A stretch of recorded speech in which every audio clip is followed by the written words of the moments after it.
சிவபுராணம். விந்திய நாட்டு மன்னர் சிவபெருமானை நோக்கி தவம் இருத்தல். எல்லா இடங்களுக்கும் எந்த வகையான காலகட்டத்திலும் பயணம் செய்யக்கூடிய நாரத முனிவர் விந்திய மலையில் சிவ தரிசனம் செய்து கொண்டிருந்த போது அப்பகுதியை ஆட்சி புரிந்து கொண்டிருந்த விந்திய மன்னனான கிரிராஜ திரிலோக சஞ்சாரியான நாரதரை கண்டார். விந்திய நாட்டு மன்னன் நாரதரை தனது அரசபைக்கு வரவேற்று அவரை உபசரித்து ஆசி பெற்று கொண்டார். பின்பு அரியணையில் அமர்ந்து பல செயல்களை பற்றியும் உலகில் உள்ள இன்பங்களை பற்றியும் உரையாடி கொண்டிருந்தனர். இவர்களுக்கு இடையே நடைபெற்ற உரையாடலின் போது விந்திய மன்னனான கிரிராஜன் தான் உலகிலுள்ள எல்லா வகையிலான துன்பங்களையும் கண்டு அனுபவித்து உள்ளேன், எனக்கு எவ்விதமான மனக்குறையும் இல்லை என்று கூறினார். மன்னன் இவ்வாறு கூறியது சந்நியாசியான தன்னை இகழ்ச்சி செய்வதாக எண்ணினார் நாரதர். கலகத்தில் விருப்பம் கொண்ட தன்னை இகழ்ச்சி செய்த மன்னனை மானபங்கம் செய்ய எண்ணினார் நாரதர். அதற்கான காலமும் வந்தது. நாரதர் புறப்பட எழுந்தபோது தன்னை ஆசிர்வதிக்க வேண்டிய கிரிராஜனுக்கு ஆசி வழங்கிய போது பெருமூச்சை விட்டு எழுப்பினார்.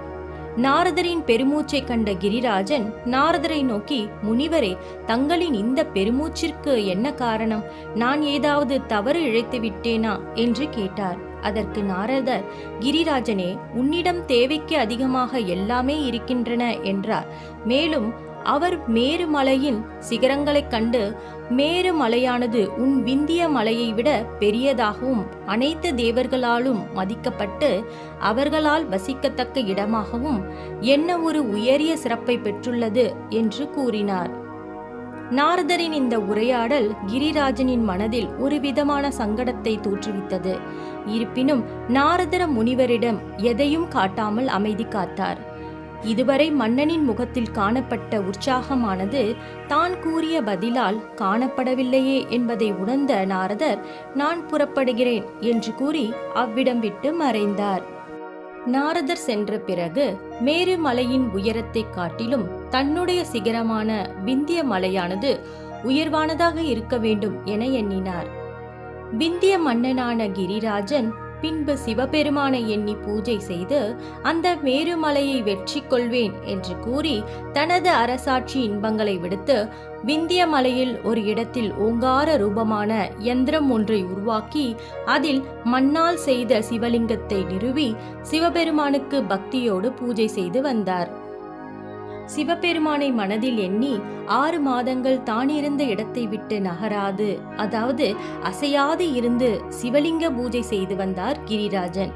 கிரிராஜனின் பக்தியால் மகிழ்ச்சியுற்ற சிவபெருமான் கிரிராஜனுக்கு காட்சியளிக்க உதயமானார்.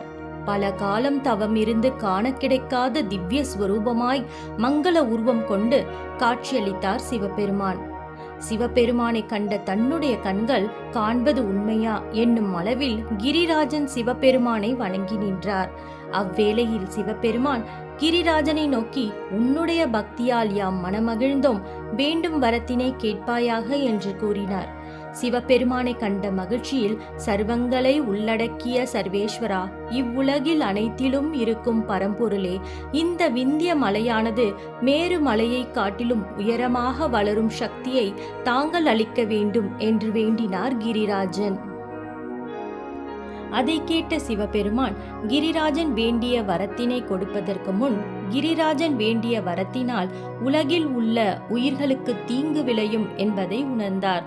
இருப்பினும் கிரிராஜன் செய்த பூஜைக்கான பலனை அளிக்காமல் இருப்பது உசிதமாகாது என்று எண்ணினார். எனவே கிரிராஜன் வேண்டிய வரத்தினை ஒரு மறைப்பொருள் சார்ந்த கட்டுப்பாடுடன் அளித்தார். அதாவது சிவபெருமான் கிரிராஜன் வேண்டிய வரத்தினை அவ்விதமே அளித்தார். ஆனால் நீ பெற்ற இந்த வரத்தினால் ஏதேனும் தீங்கு ஏற்படுமாயின் என்னுடைய அடியாரால் இந்த பெரிய உருவம் கொண்ட மழையானது மீண்டும் சிறியதாக அடங்கும் என்று கூறினார். சிவபெருமான் கிரிராஜனுக்கு வேண்டிய வரத்தினை அளித்து கொண்டிருந்த வேளையில் தேவர்களும் முனிவர்களும் அவ்விடம் வந்து சர்வேஸ்வரனிடம் விந்திய மலையில் தாங்கள் எழுந்தருள வேண்டும் என்று பிரார்த்தனை செய்தனர். எம்பெருமானும் அவர்களின் வேண்டுகோளுக்கிணங்கி கிரிராஜன் உருவாக்கிய ஓங்கார யந்திரத்தில் சுயம்பு லிங்கமாகவும் கிரிராஜன் பூஜித்த லிங்கத்தில் பார்த்திவ மூர்த்தியாகவும் தோன்றினார்.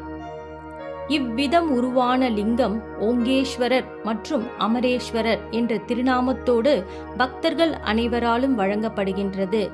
தேவர்கள் அனைவரும் மூர்த்தங்களை வணங்கி பல வரங்களை பெற்றனர்.